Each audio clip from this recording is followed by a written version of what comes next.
যুদ্ধ এখন তুঙ্গে। এই যুদ্ধ সহসা বন্ধ হওয়ার কোনো উপায় দেখা যাচ্ছে না। বরং যে যুদ্ধ, সেই যুদ্ধে বিশ্বের পরাশক্তি আমেরিকা যদি অংশগ্রহণ করে এবং তারপর যদি সেটাকে সামাল দেওয়ার জন্য রাশিয়া, চীন, ইরানের পক্ষে যুক্ত হয়, সেটা তৃতীয় বিশ্বযুদ্ধে রূপান্তরিত হবে। এই গেল এক। ২ নম্বর হলো যে এই মুহূর্তে যদি আমেরিকা নিজেকে দূরে রাখে, যুদ্ধে অংশগ্রহণ না করে, তো সেক্ষেত্রে তার একটা মারাত্মক পরিণতি অপেক্ষা করছে। পুরো মধ্যপ্রাচ্য জুড়ে তার কয়েকশো সামরিক ঘাঁটি রয়েছে এবং এ সকল সামরিক ঘাঁটি স্থাপনার মাধ্যমে তারা সংশ্লিষ্ট দেশে অধীনতামূলক মিত্রতা চালু করেছে লর্ড ডালহৌসির মতো। অর্থাৎ সৌদি আরবে যে বেজ রয়েছে, কাতারে যে বেজ রয়েছে, ইরাকে রয়েছে, কুয়েতে রয়েছে, জর্ডানে রয়েছে, এরকম অসংখ্য বেজ রয়েছে, মার্কিন ঘাঁটি রয়েছে। তো সে সকল মার্কিন ঘাঁটির উপর ইরান আক্রমণ চালাবে সঙ্গে সঙ্গে যদি আমেরিকা সরাসরি যুদ্ধে অংশগ্রহণ করে, অর্থাৎ তার কোনো বেস থেকে বা মূল ভূখণ্ড থেকে অথবা তার যে রণতরী থেকে সেই ইরানের উপর আক্রমণ চালায়। তো সেক্ষেত্রে পরিস্থিতির কথা চিন্তা করুন যে ইরান খুব দ্রুত ইরাক দখল করে নিতে পারবে এবং ইরাকের জনগণ ঠিক এই সুযোগের অপেক্ষায় বসে আছে। তারপর জর্ডান। ফলে এখন ইসরায়েল আক্রমণ করতে গিয়ে তাকে যেভাবে ইরাক এবং জর্ডানের আকাশপথ এবং সেখানকার সরকার এবং মার্কিন ঘাঁটির যে বাধার মুখোমুখি হতে হচ্ছে, সেটা তাকে হতে হবে না। কুয়েতের ক্ষেত্রে একই অবস্থা হয়ে যাবে। আবার অন্যদিকে যদি আমেরিকা এই মুহূর্তে সেটা গ্রহণ না করে, অর্থাৎ যুদ্ধে অংশগ্রহণ না করে, তাহলে এই ঘাঁটিগুলোর ভবিষ্যৎ নিয়ে যেভাবে সমস্যা হবে, আর উপসাগরীয় দেশগুলো আমেরিকার বন্ধুত্বের ব্যাপারে আশাবাদী হবে না যে তারা কঠিন এবং ঘোরতর বিপদের দিনে ইসরায়েলকে সহযোগিতা করেনি, তো আমাদেরকে কি আর করবে।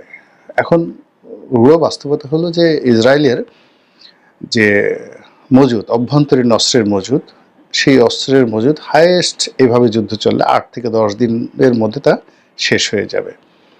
আর ঠিক সেই সময় অস্ত্র, গোলা বারুদ সরবরাহ করার সাথে সাথে এখানে তাদের পক্ষ হয়ে যদি প্রক্সি যুদ্ধ পশ্চিমা দেশগুলো না করে, ইরানের মোকাবেলা করাটা কঠিন হয়ে যাবে। তো এইরকম যে একটা পরিবেশ এবং পরিস্থিতি, সেই পরিস্থিতিতে ইরান ধীরে ধীরে এই যুদ্ধটিকে দীর্ঘায়িত করতে চাচ্ছে, রাশিয়াও দীর্ঘায়িত করতে চাচ্ছে।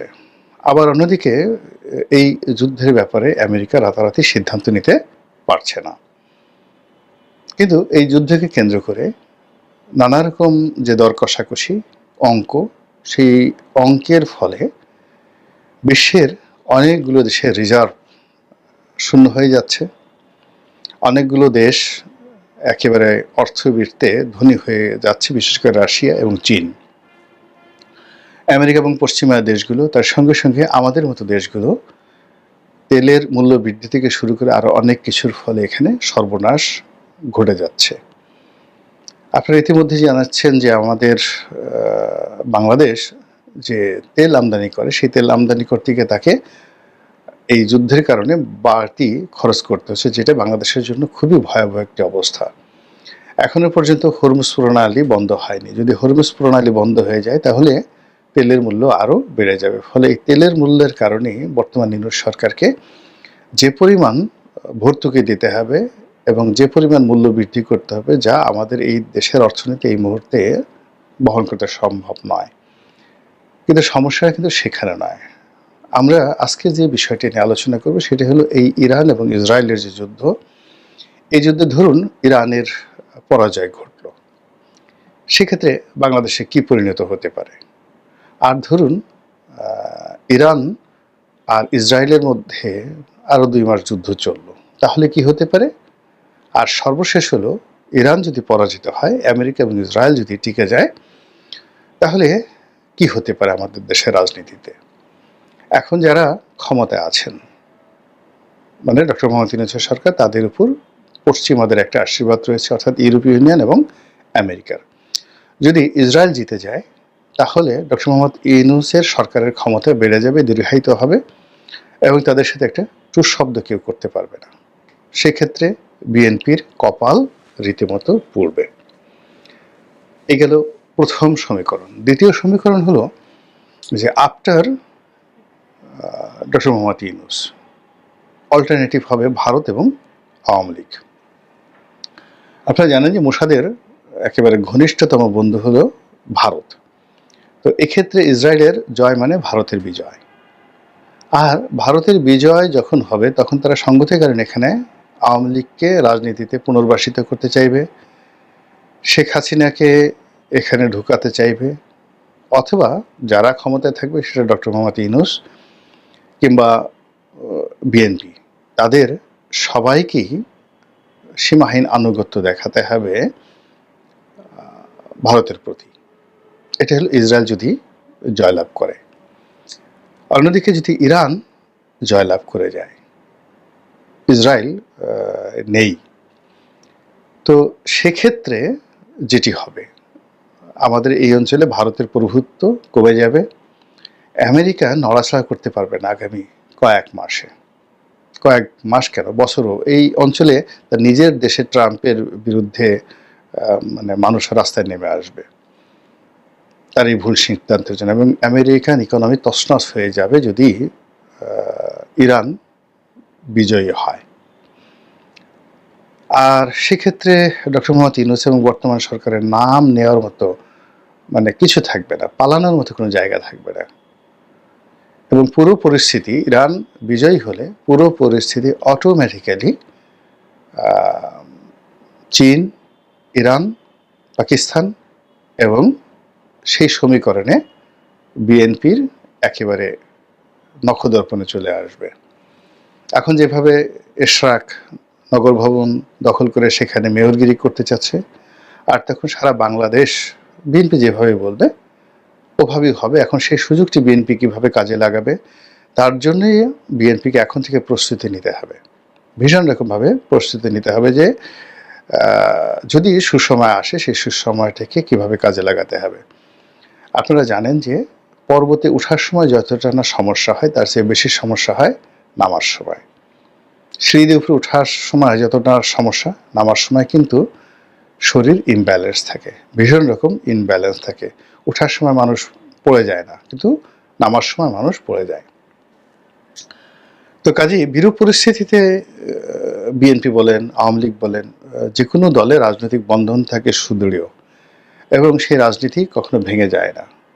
কিন্তু যখন সুসময় আসে, জোয়ার আসে, জোয়ারে মানুষ কাণ্ডজ্ঞান হারিয়ে ফেলে। নতুন জোয়ার আসলে যেভাবে দেখা যাচ্ছে যে মাছ লাফাতে থাকে, ছোট ছোট মাছ ডিম পাড়তে থাকে, বাচ্চা হতে থাকে এবং জেলেরা মনের আনন্দের মাছ ধরতে থাকে, তেমনি রাজনীতিতে যখন সুসময় আসে সেই সুসময়টা যদি ঠিকমতো বরণ করে নেওয়ার মতো প্রস্তুতি না থাকে তাহলে সব কিছু এলোমেলো হয়ে যায়। যেভাবে আগস্ট মাসের 5 তারিখের পর 2024 সনে এনসিপি, ছাত্র জনতা, ডক্টর মোহাম্মদ ইউনূস এবং বিএনপি তাদের কারোরই একটু প্রস্তুতি ছিল না, ফলে সবাই মারাত্মকভাবে কিন্তু ক্ষতিগ্রস্ত হয়েছে দীর্ঘমেয়াদে। সেই তুলনায় জামাত তুলনামূলকভাবে তাদের প্রস্তুতি ছিল, তুলনামূলকভাবে তারা অন্যান্য রাজনৈতিক দলের চেয়ে ভালো আছে।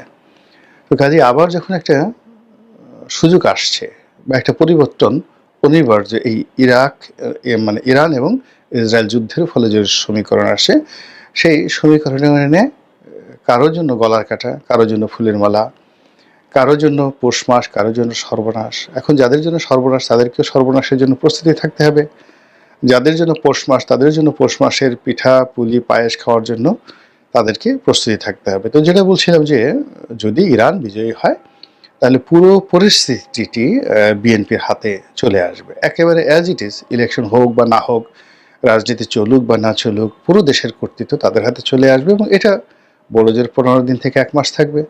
যেভাবে আগস্ট মাসের 15 তারিখ থেকে সেপ্টেম্বর মাসের 15 তারিখ পর্যন্ত বাংলাদেশে এমন একটা পরিস্থিতি বিরাজ করছিল যে ওই সময় ইচ্ছা করলে যে কোনো মানুষ, মানে 3টি দল, সেটা এনসিপি, ডক্টর মোহাম্মদ ইউনূস, জামাত এবং বিএনপি, তারা ইচ্ছে করলে একে অপরের সাথে প্রতিযোগিতা করে নিজেদের অবস্থান সুদৃঢ় করতে পারত, কিন্তু তারা সেটা না করে জোয়ারের টানে যে যার মতো করে তারা নিজেদেরকে ভাসিয়ে দিয়েছে। ফলে আজ সবাই শক্তি হারিয়ে ফেলেছে এবং মূল ভূখণ্ড থেকে স্রোতে তাদেরকে এমন একটা জায়গাতে নিয়ে গেছে, ওখান থেকে পুনরায় আবার জোয়ার বা ভাটা না আসলে তারা কেন্দ্রে আসতে পারবে না।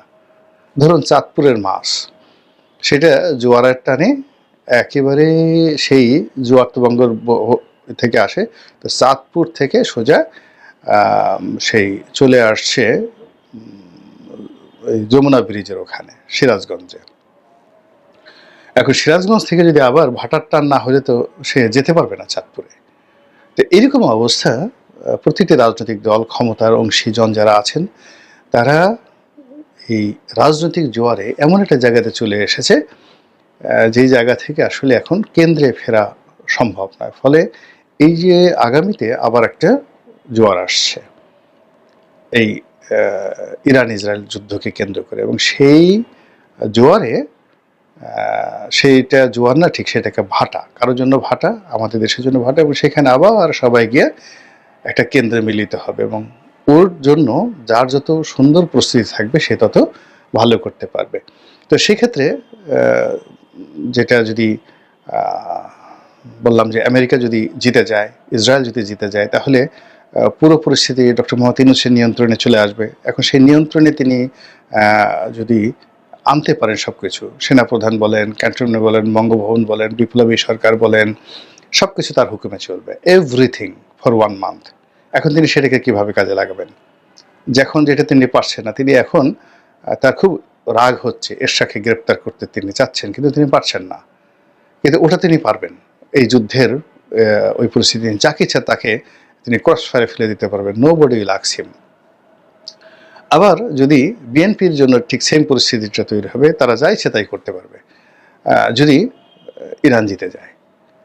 আবার যদি দীর্ঘমেয়াদে এই যুদ্ধটা চলে, দীর্ঘমেয়াদে চলে 2 মাস 3 মাস বা ইউক্রেন যুদ্ধের মতো, মানে এটা আমাদের সবার জন্য এটি একটি মরণপণ সমস্যা হয়ে যাবে। এর কারণ হলো দুর্ভিক্ষ অনিবার্য হয়ে যাবে, ব্যবসা বাণিজ্য খারাপ হয়ে যাবে, এবং আসলে তখন আমরা কেউ লাভবান হব না, কেউ লাভবান হব না।